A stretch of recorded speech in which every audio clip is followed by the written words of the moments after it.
What it do, what it do, what it do, what it do, what it does it. Welcome to another beautiful episode of the Intentional Conversations podcast. As you can see, we are joined today by the amazing, the awesome, the beautiful, wow, the glorious, oh my goodness, blessed, hey, anointed, oh, go deeper, say, go deeper, talented. Hey, do you want to introduce yourself, my friend? No, I feel like you guys are doing a good job. So. Actually, it's the first time Marvin's met you. She knows. I was yeah, we were both shocked. I didn't even realize that I even met Marvin because we spoke so much. And he's done so much. You guys have done some sort of stuff together. Yeah.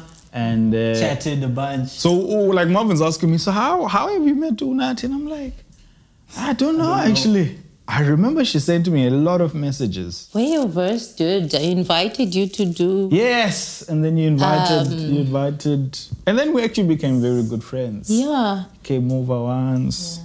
But I remember how I met you. Tell me. Lux was on stage. Look at God. Hey. What you say? Hey. I was like, I want to invite this guy to bring the same vibe and the way of his conference. Yeah. And you're doing some very good things. Thank you so much for joining us today. Yeah. For this beautiful episode of the Intentional Conversations podcast. So your name is obviously Makasela. My friends call me Makasela.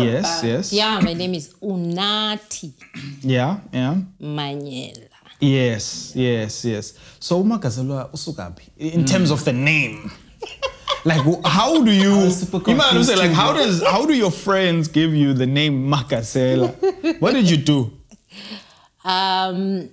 No, Umakasela is Istuko. It's my clan name. Oh, it's Istuko. Yeah, okay. So I come from a very big group, big tribe, if I can put it away, in the Eastern Cape, called the Makaselas. We are in Willowvale. Come on.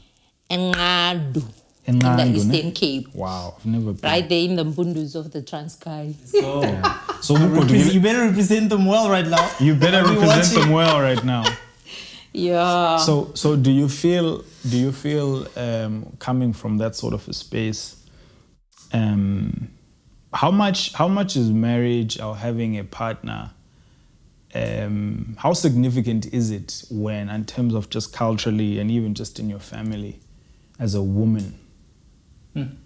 To have a companion, to have a partner, to be married, to be married to banendoda per se, not just like ujola, like to actually like be like. Did you feel like there was a social pressure, whether it's even a pressure that you put on yourself? I feel like there was a culture of that you must have someone, not necessarily a culture of marriage. You know, single people lived married lives. Yes. So go deeper. Yeah. Deeper. Single people lived married lives. So that's the kind of culture I grew up in. And I think I grew up not really seeing the value of marriage. Yeah. I didn't see I didn't grow up with that context. Yeah. And I was raised by a single mother. She had me when she was 15. And she married quite late, in her life. Because, she had to obviously take her life back after raising a small baby. Yeah. And in the community, you just had single mothers or whatever. People were in relationships, but not marriage. And there was a pressure, though, even in school or when you're playing around or whatever, of dating. That's the culture of Ujola. Yeah. And when you say like you didn't see the value of umchado or the value of marriage, what do you mean by that? What I mean is, I didn't see it as important. Once I after my conversion and went to church, I began to see the meaning and the value of marriage, and why God, wanted it that way and so on, But I didn't see the importance of it. And in fact, and do you think part of it was because Mama Ako was a single mother and that's what you saw, not just in your own home, but also around? Exactly. That's exactly what I said. Around me, it was like, normal. Marry, don't marry, no difference. Yeah. Do you? You just to segue from that, so we kind of got your background and stuff. You've written articles or speech on being single. Bro, she's she must be a consultant for like single. I don't know why. Facts. This is facts. Right? Because if you read that, she's like the expert. So you've done that, and I believe it's from a place of wanting to help people, wanting to bless people, especially in the church area and space, faith-based space and all that. So my question would be, what are some misconceptions that you've seen just in various church circles or in your experience? Because I think we will kind of, Yeah, I just have so many thoughts in my head with regards to that question. You see, as I said before the church, I didn't see any value of marriage. Yes.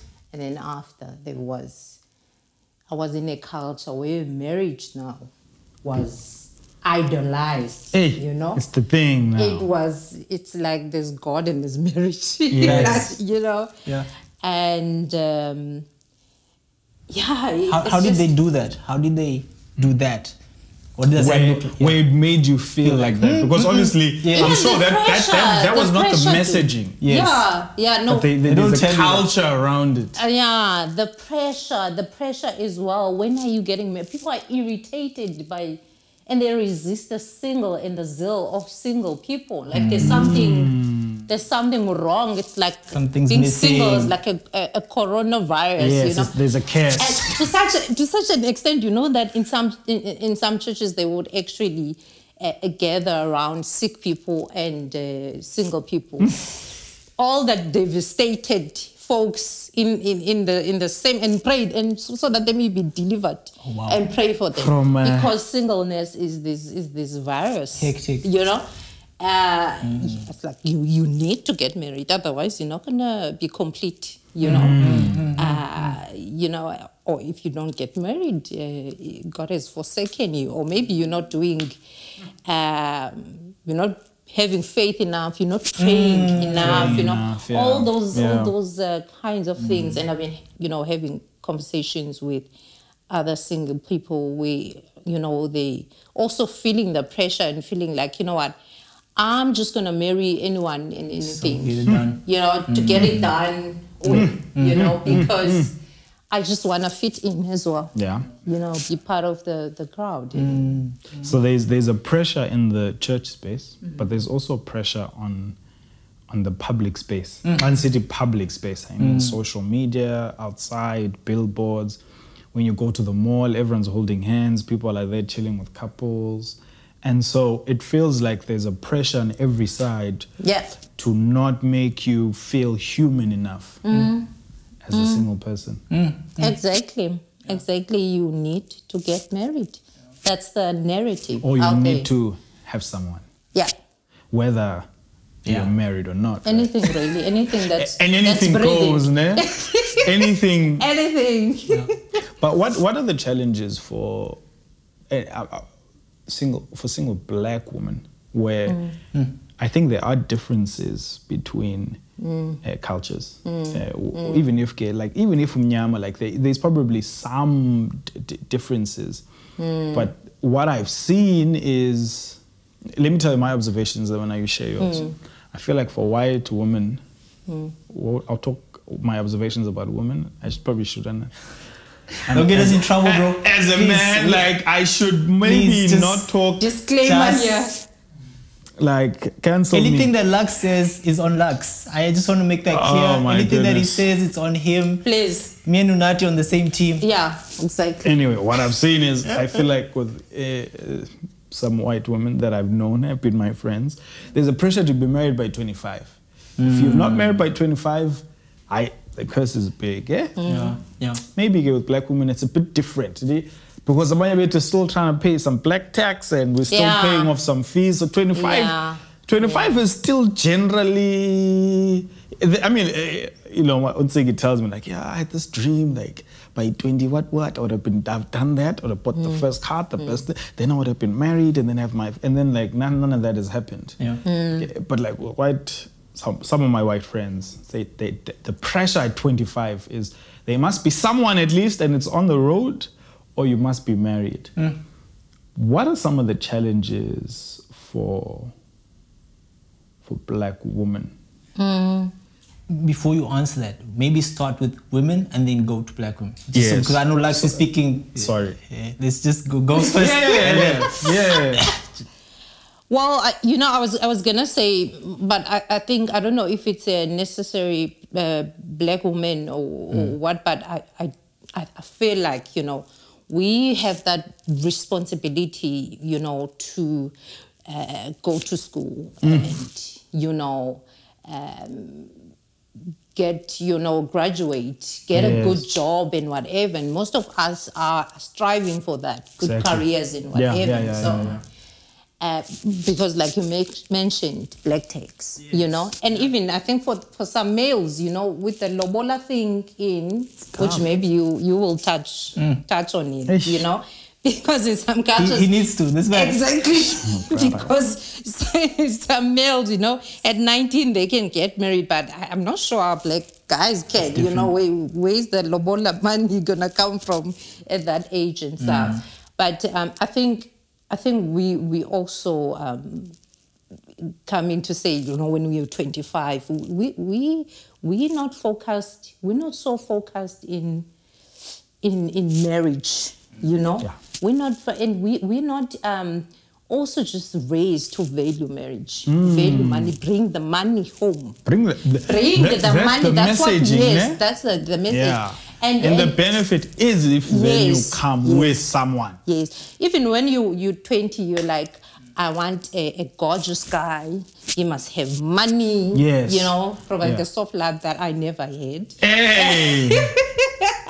You know, he must... and if you're a Christian, you know, he must be godly. Yes. And like, you have your list, you know. But it must have money. Money, you know. Money and at 25, important. maybe you're going to drop one, right? And be like, okay, it doesn't have to be gorgeous, yeah. Wow. But he must have money and be godly. Wow. You get to 30 and be like, hey, it's fine, even if he has a job, you know, any job. It doesn't have to be, he must still be godly though, but he can have a job. It's fine, we'll survive by making enough money for us. Yeah. You get to... Thought just came to me of like, do you feel like for some women, the man that you bring must be some sort of an upgrade for your so that he and you get respect in the family and the community? Yes, and so you can't bring someone who serves a bar maybe as a cashier and he could be very faithful and very good, but you can't because, and you like him, but you can't because if family is going to look at you and say, I mean, even when you tell your friends or your parents, like what they want to know is, what does he do? What does he do? Where does he work? Yeah. You know, they want to know that, not want to know, you know, anything about character or... What car does he drive? What car? Does he drive a car? You know, does he, you know? Yeah. But I think only when you get to your 30s, where you drop all those, most of them. The reality hits in. You know, and whatever. Plus, then most people are already, you know, they have their career. They don't really, you know, they've learned, they've matured as well. Yes, and hopefully. So, hopefully. Nicola, just the question, because she touched on it. I think it would be...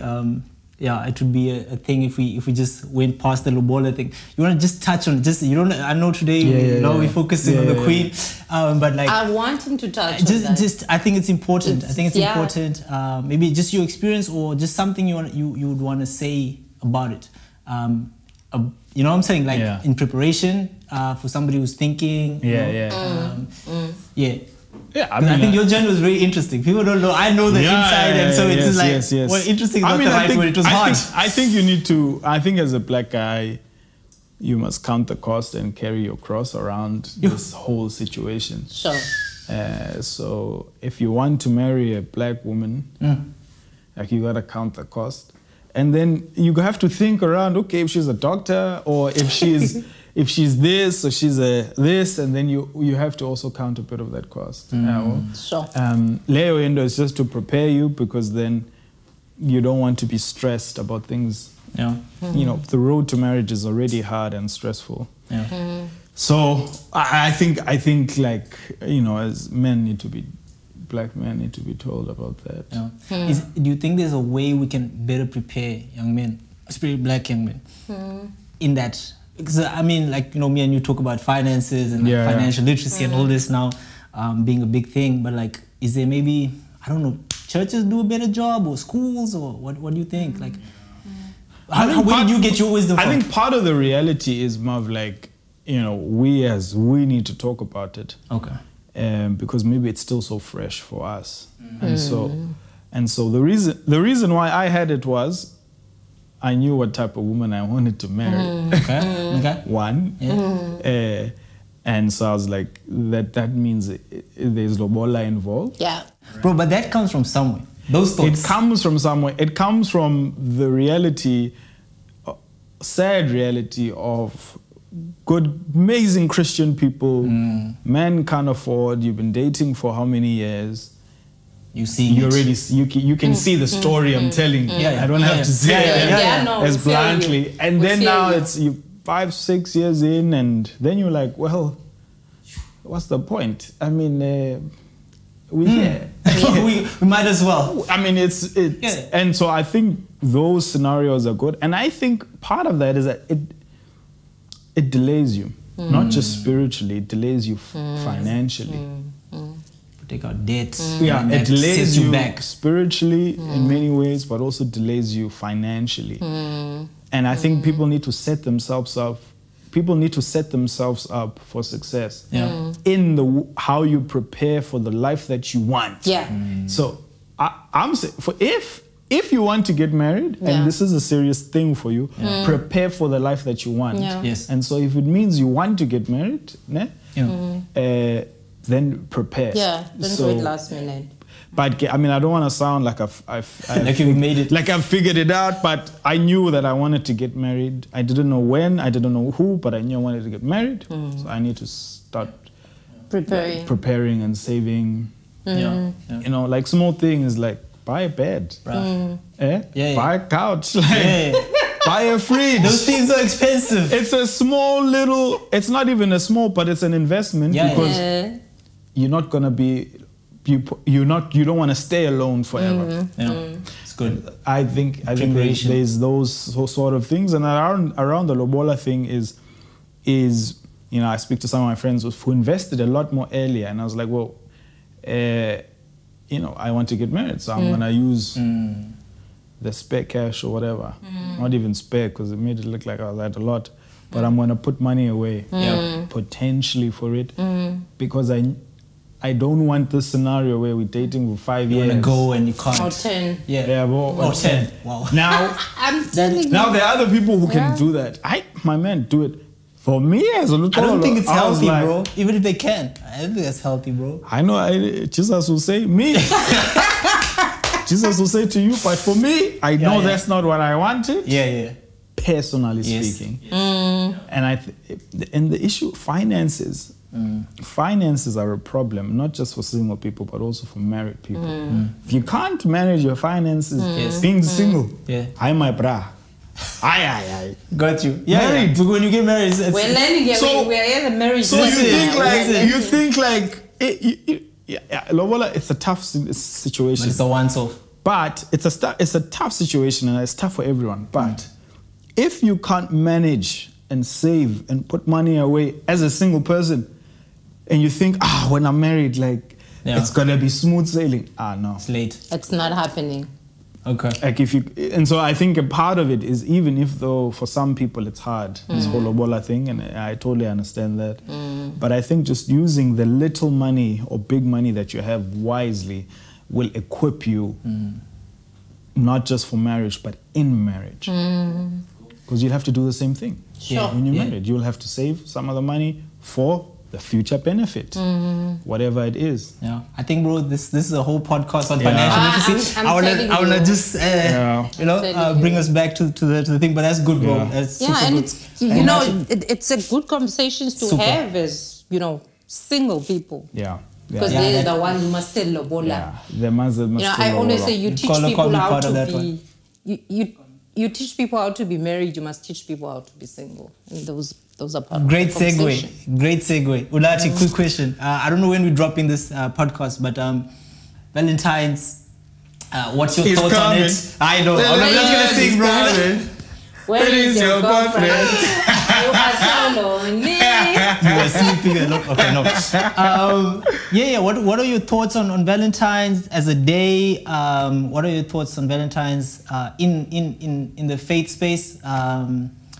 In general, I just want to, because you are the one who speaks about these things. Well, I love Valentine's. Oh wow, okay. I've always. Sorry, I don't know. I sounded surprised, but no, keep going. keep going. It's like Mom is like, I hope she says my thoughts on Valentine's Day. I hope say that thing I hope she hates it just like I do. Exactly. But on Valentine's Day, she's as depressed as I am. I gave you the alley hoop you're supposed to dunk. No, I'm sorry. Okay, sure. I love Valentine's. Sure. I love seeing, couples happy and, there's a happy vibe even at work, even, when I was in high school, there was always just this. Wearing red. Yeah, there's just this, wearing red flowers and whatever. Yeah, bro, red and white. Exactly. Flowers, teddy bears, chocolates, whatever. I love it. Okay. Yes, right? Yes, yeah. But, I was actually praying with a friend during the week. Sure. We were talking exactly about singleness and all that stuff and whatever. Like, you sometimes can, be like, I'm good with being single, and you really are. And you mean it. You mean it. Yeah. By every part of you mean it. That's a whole you podcast. Good. That's the whole you podcast. Good with being single, can people say that? Can single people really say that? I'm relating to myself. That's what she's saying. Honestly, good. I can say that I am good, and I have said that, right? That I am good. Yes. With Valentine. I mean, with being single and so and being sincere in that, and mean it. That's good. Yeah. And then you wake up on Valentine's and you go to work. And I don't know, it's like... All of a sudden you're not fine, right? What had happened? Which one is this one? You're not fine. You start feeling all these emotions. Yeah.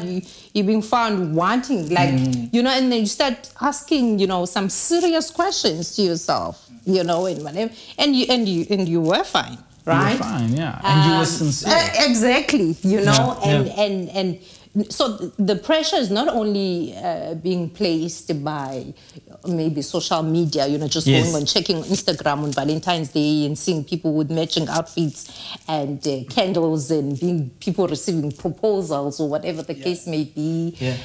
It's not just, but it's also the pressure you put on yourself as well. And you start, demanding things from God,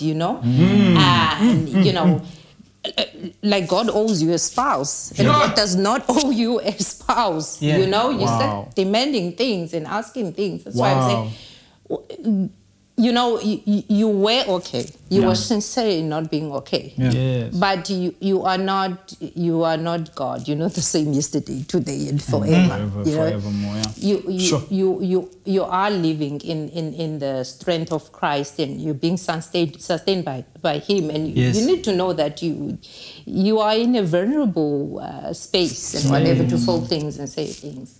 So I mean, yeah, I can't even remember what your question No, my question was, is just on your thoughts on Valentine's, which I like. Yeah. I was joking with it. I'm cool with Valentine's too, but I like that point that you brought out about like, you can actually be content and mean it. Yeah. What I find is though, especially our circles, it's you tell somebody this, and if somebody's married, they don't believe you. Or you can see there's a resistance, there's a hesitation. to it. It's like this, like he really like he's just saying it. Yeah. He's just saying it, right?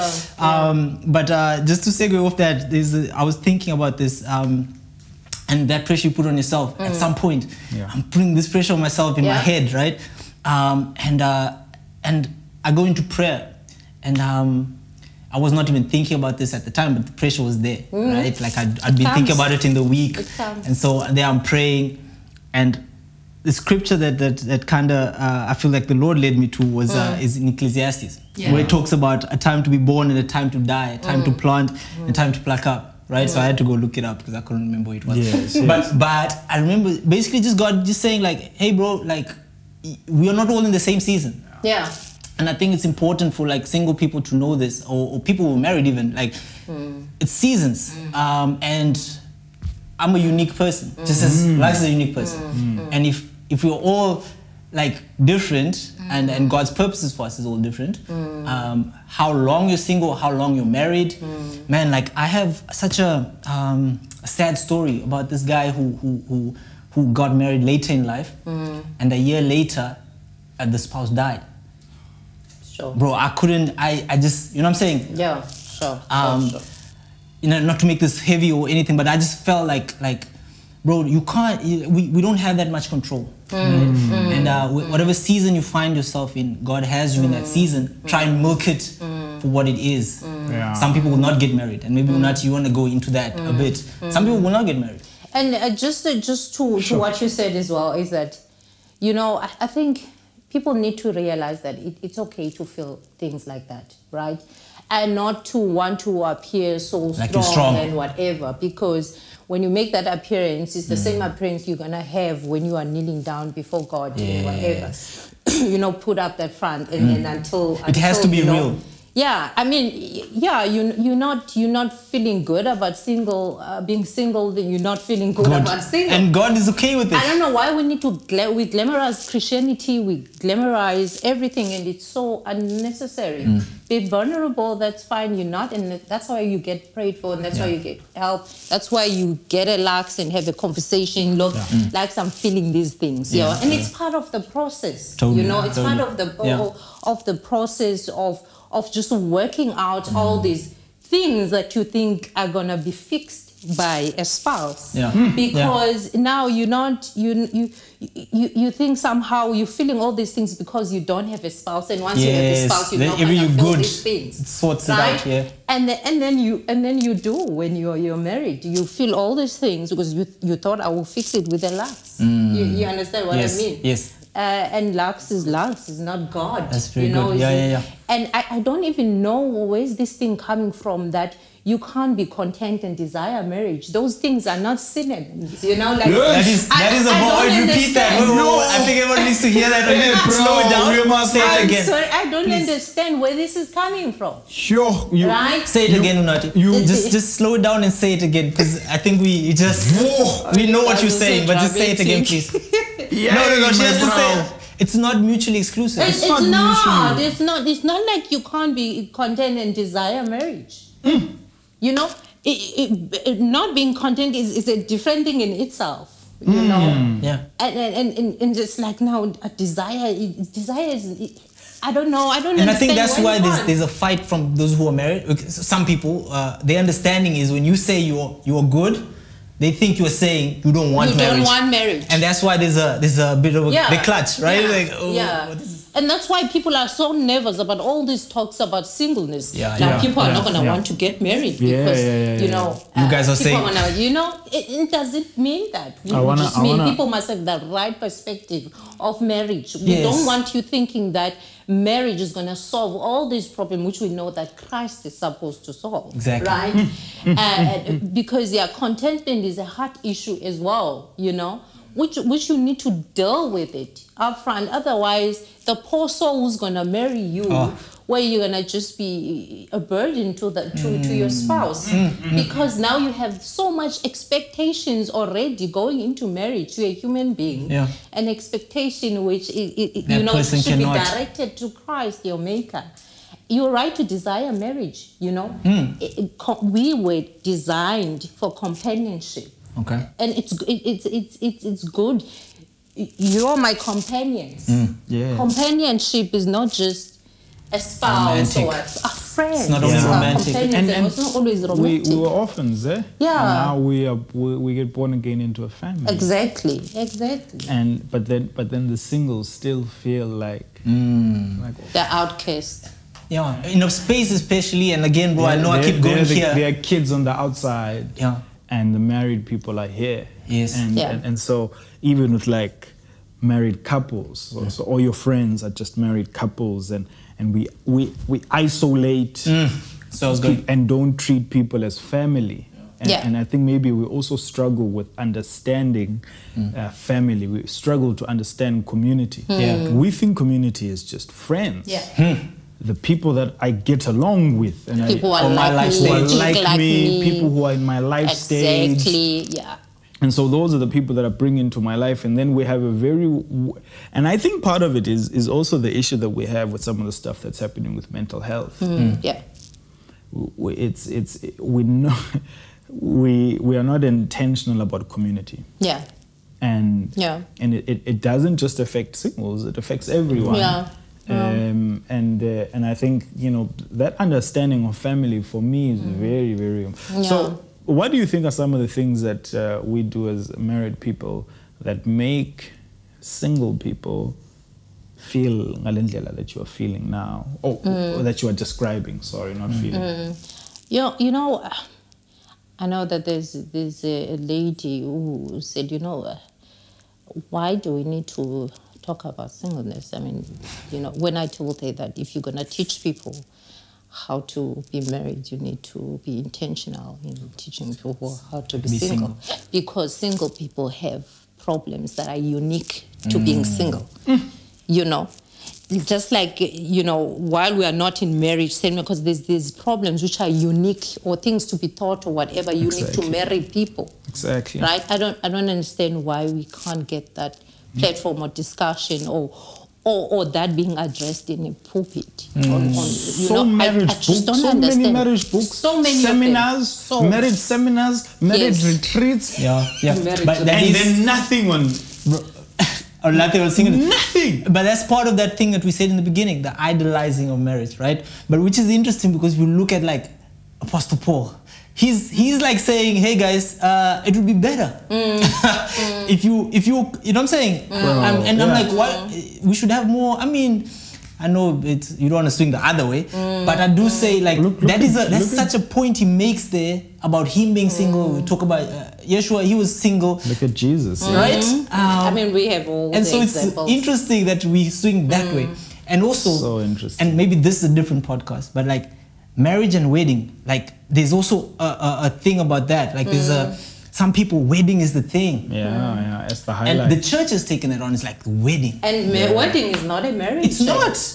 It's not. So everything goes into this wedding thing. That's another discussion. And I think it is another podcast. Sorry. I also think the whole church, the whole wedding thing, and the whole church vibe to it. They're all walking down the aisle and... Bro, that's a whole podcast. It's cultural, let's hold it. Biblical. Let's hold that one. That is a whole podcast. And not biblical. Yo, we could go down that road, bro. Getting a Marvin who's ordained to come bless the marriage, it's good. It's nothing wrong. How many marriages are blessed, but they still 50% of them end in divorce? But I think part of it has been some of the cultural stuff that is seeped into the church that we carry on and continue with. Yeah, but we carry our biases into church. We carry it in there. And it's not looked in. It's not looked in enough. Yeah. I'm not blaming any church. I think like it's an issue. And I was like, how were people getting married before there was quote unquote organized religion? Bro, even the question, and here not maybe this is just a sidebar, do you guys know where the white wedding thing comes from? Why do we wear white? And I didn't want it to go down here. Yeah, and I think it's an important one, but I also feel you shouldn't go there. We shouldn't, right? Okay, no, but it's lax. I think you should go there at a different podcast. Yeah. When you must go there when you have this. No, I think now, bro, because I do feel like it's an important thing. It's a Western way of doing things. It is. But we think it's the Christian way, and people speak about it if it's the Christian way. No, it's not a Christian way. It's not that is not a Christian wedding. And we're not saying there's something wrong with it. We're not saying there's anything wrong with it. Okay, we're going. Get your white dress. Please put that disclaimer in there because it's nothing wrong. No, guys, get married with the white. Yeah. I mean, let's even if it's pink or purple. Even if it's pink or purple, get married however you want to. It's fine. Let's be truthful about it. The idolization that it must be done this specific way, and how we are feeding that into people and communities. Yeah. Especially us as black people, we feel like we need to have 2 weddings. Bro. It's not complete until we have that white, and then we go have a traditional one. Bro. And then white people have? Wait, bro. Sorry. Let's put it back. Let's put it back. That is a whole podcast, though. I think let's stick to singleness. There's part 2. Let's stick to singleness. Yeah, let's stick to singleness. But I think we're right at the end. Yeah. So I want to hear from you. You did an amazing talk around the challenges of singleness as a woman into your 30s. Do you remember that talk? I'm kidding. What are some of the unique challenges as a woman who is single in your 30s? Well, I think I touched a bit. One is being, you tell yourself a lot of things that are untrue, like you old and whatever, and then now you need to adjust some things, Also, don't be so spiritual, because Marvin is going to be intimidated by that. Like there's a lot of things that you need to tone down and whatever. And I don't believe that is true. It's debatable. We can debate it, but I don't think so. And also, it depends what life also you have lived as a before you went into Christianity. Yes. The life that you have lived. You have dated. You experimented. You have had sex and whatever. And now you get into your 30s, and I don't know, but me and also most of people I've chatted with, they've experienced, that there's your body changes, your body changes. And because we are, again, not having conversation about being single, we're having the unique struggles of being single, people assume that, body changes in itself, which is biology and whatever, is sinful in itself. And it's not. And you have people being ashamed and whatever, feeling like, that, I don't know, pour holy water or whatever situation, I don't know what you need to. And I've always say that if we don't have this conversation, if we don't distinguish what is biology and what is sin, the two can quickly overlap. Then you have a situation here. People would just decide, I don't think church is a space for me. I'm not gonna go to church. Exactly. It's not working out for me. So those, like, I can just hard. It is. I can go on and on, but. So as we wrap up, Gia, you have something? I just want to read this thing from one of our friends. It's on this. It's an interesting quote. You guys can comment on it or not, but I think it's very interesting. Really? So it says, "The gospel puts us into a family, and its work through us increases that family. And to demonstrate that it's possible to have intimacy without sex. Marriage does not automatically protect one from the pain of loneliness. Some of the loneliest people are not singles, but those experiencing painful marriages. It is so important for us to not only just open our homes and lives to a nuclear family, but to everyone in our church family as well. I guess this is going back to your point about family, and and where maybe I want to end on is Unathi, maybe speak to somebody in church or somewhere thinking about, hey, how do I do this better? How do I help? How do I create that space for single people? You already said we have single people have unique issues that they need addressing, and just maybe speak on that. To help. Okay, so maybe I'm a church leader, or I run an organization or whatever. I don't think church leaders listen to us. Oh, bro, my church leaders do. They actually ask me for links. Some church leaders know we were that bro. Some of them though. Some of them. I thought we were like the biggest rebels. Not all churches what are these boys? Not all churches are that cool. Shout out to your church leaders. But yeah, you're right. They have been, some cool churches. I was, where you don't have to have a singles ministry.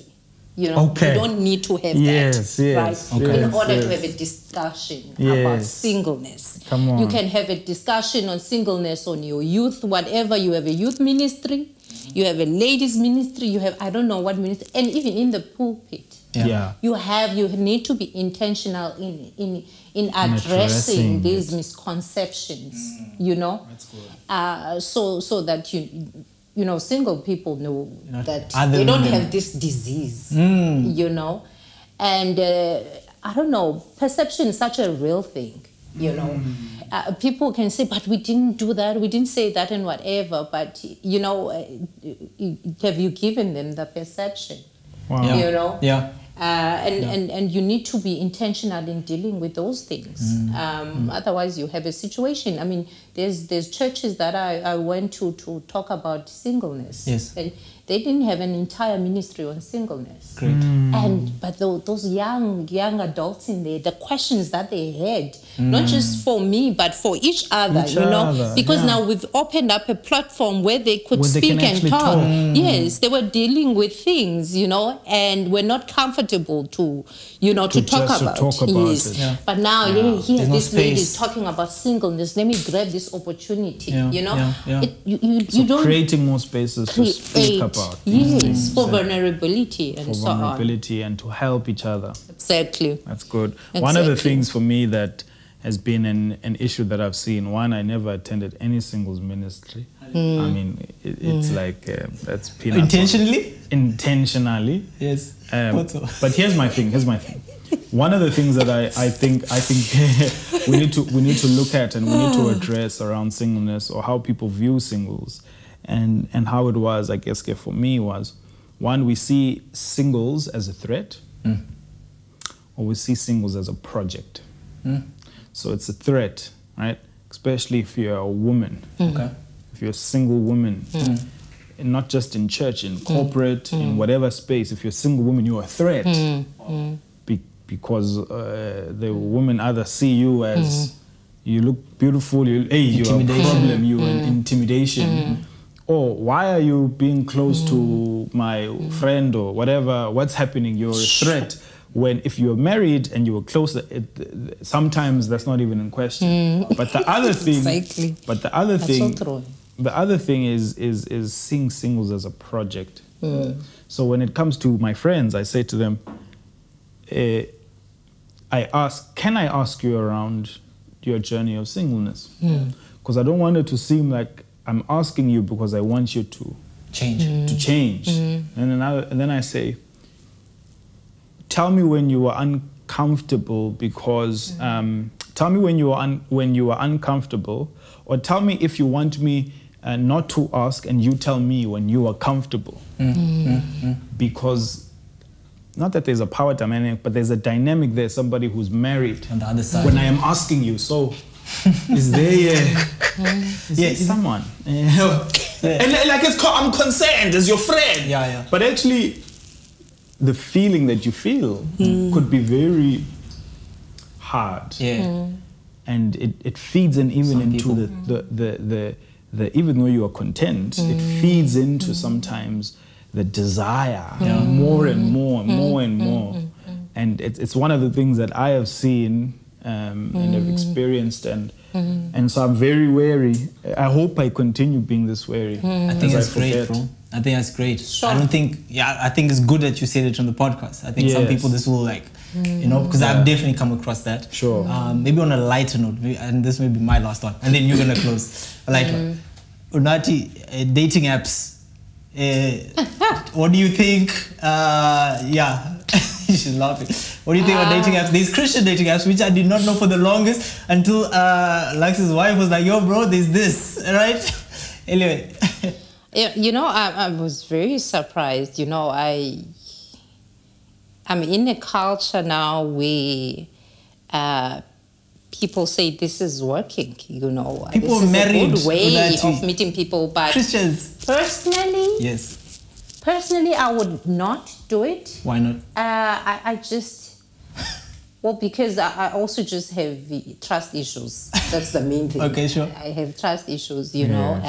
But there's all these checks. You can see the man, see the picture. No, but wait. But you can see the man. You can see know why I can testify. It's a personal. She's a hard nut to crack. Sure. She's a very in this, you can see the guy's profile. You can see his name. Some of them will put the picture. Yeah, and you can meet them somewhere first before you go a meeting together. Still no? Not for her. Okay. No. I just meet someone organically, or through whatever friends, or someone who knows that friend or whatever. I don't know. But via social media, I'm sorry, I just say trust issue. Got you. It's not even a spiritual. Yeah, it's not even a spiritual. It's not a spiritual. It's not a sin. The beautiful thing is that you know yourself. I know I do. Can we say it's not a sin though? Let's make it clear. If you feel like you want to use a dating app, Christian, your convictions are coming out so strong. I am saying what I've seen. No, listen. I am saying what I've seen. Your convictions are coming out very strong. I don't even use. I heard it from you. You're very single. Hey, I mean, you're very single. With a beard. Thank you very much, guys. That is the episode on singleness. Please do support us. Would you want to close? Yeah, man. Thank you so much, Unathi. Really do. You are the first guest on our podcast. I said, wow. Yes. First the queen herself. We told you. The queen, we've been planning for this podcast for the last year. Hey. Wow. And so we're glad we finally could do it with you. Thank you. And you are the first guest. So thank you so much for gracing us. And this is season 3 of our podcast. You know what I'm saying? And you're just dropping bombs. So we really do appreciate it. Thank you so much, man. Have one next time talking about single mothers, because that's a whole other podcast. We need to do that one too. I feel like we just need a couple of single mothers together in a room, and maybe the men must get away and you do it. Yeah, and you. I feel like even now I felt like I was stepping on some good toes. Saying them some stuff I shouldn't. Just please tell us what you do so that we can post some of your stuff in the bottom of the description. You do some amazing work. Your heart for the kingdom is so great, and you there's such a vision in you, and slowly but surely you're birthing it. Tell us about it. Yeah, thank you for that. I appreciate it. I am the founder of Sway Your Verse. Please search it. What's that thing? Is that t-shirts? We don't have capacity, but if you want one, we can do it. We She's did a busy woman. Yeah, she's a busy woman. She's changing the world.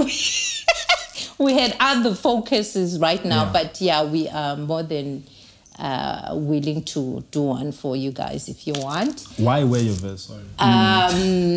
No, it's not really the wearing of the verse, literally. And because I'm a poet as well, it's just that, I live in the world of God, not really wear it. Yes. But live it. Embody it. Embody it. Let it embody you, the word of God. So deep. Of course, you're a poet. It must go levels to this. I was about to ask you to drop, but some lights. Let me not do you also do the conference as part of your... Yes. So the Way of Us, we have an annual conference, and we are so excited to partner up with OM this year. We will be having seminars in between. So please check our website, check our social media platforms. If you just want to join in, we'll have discussions, mostly like these ones, where we sit and just talk about serious good things. That affect young adults, because it is a young adult ministry, you know. We want to dig into race. We want to dig in. Oh, did he point to you? You looked at the race guy. Wait, this is good. You must invite him as a special guest. Special guest. Nicolo Kentare, that's it. Yeah, we're going to dig into a lot of things. How not to get people to come to you. Invite me. Oh, you'll get a bunch of us. We'll come. Don't worry, we'll come. Yeah, no, so we're excited to have that. And we're also inviting people to go with us on a missions trip. Also, if you would like to go to a missions trip, let me know. And so we'll put the stuff. We'll put the details at the bottom of the YouTube description. Yeah, I think it's so important, and hence why I so love you. And I've always tried to say, don't stop. And you do the same for me, and I so appreciate it. But I think it's so important to find black women doing what you are doing, because it doesn't just inspire us now, but it inspires the next generation to come. It leaves a message that it's possible. Sure. Finding black women doing what God has called them to, and especially for not financial reasons, it says the next generation is possible. My sisters are young, 16 and 17. It says to them, it is possible for me to follow and to do what God has called me to do. So thank you for your work and the gospel work that you're doing, even with Verse. But thank you for being yourself and doing what God's called you to. We need it. Thank you. Thank you so much. We need it. Yeah, so anyway, blessings. Well, thank you so much for watching this specific episode or listening. Please subscribe, leave us a comment, leave a rating, whether you're on Spotify, you're on Apple Music, and we will see you on the next one. I was about to say something about maybe drop Marvin's number here. Who knows? I receive. Thank you very much. Blessings. Yes, guys.